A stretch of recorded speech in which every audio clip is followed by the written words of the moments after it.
If you were hit by a city vehicle, potentially a police car, a bus, or a fire engine, your case is legally different than a regular car accident. The rules are different. The timeline is tighter.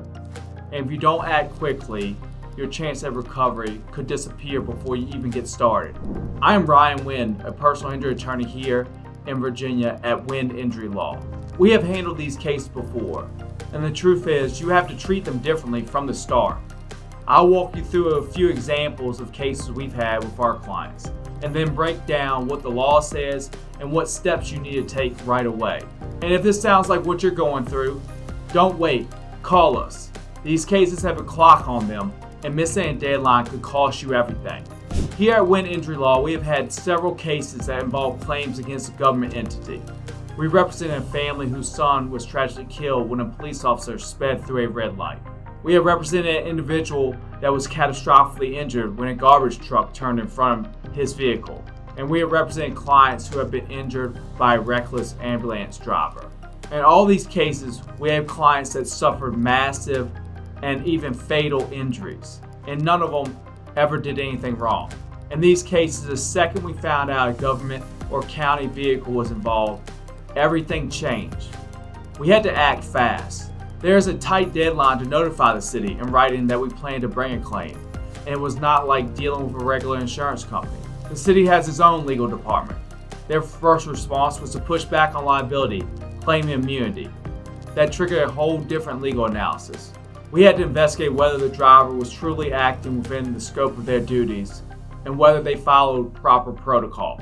These claims can be tricky and difficult.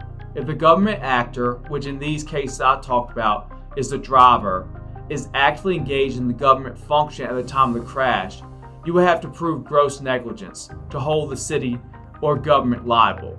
So for example, if a fire engine is en route to an ongoing house fire with sirens and lights activated and causes a collision, the government would only be liable if the driver was grossly negligent. The city or government would not be liable for simple negligence or carelessness. On the other hand, if the fire engine was not en route to an ongoing fire and was driving in traffic like an ordinary vehicle, then the city would be liable for simple negligence or carelessness. Although these cases are different, some of the same insurance tactics are used by the city or government, and the city or government will try anything and everything to reduce the amount they have to pay. But because we moved quickly and built the case correctly from the initial notice to dealing directly with the city's claims unit, we were able to protect our clients' rights and hold them accountable. In the end, we were able to achieve significant settlements for our clients, but it only happened because we knew the process and pushed the claims hard. Here's the part most people do not realize until it's too late. Suing the city is not the same as suing another driver. As I explained, when the government is involved, they may be entitled to immunity. That means there are only certain situations where they can be held responsible. Even when they can be sued, there are strict rules about how to do it. Here's what you need to be ready for. First, notice deadlines are generally shorter than the time period to file a lawsuit.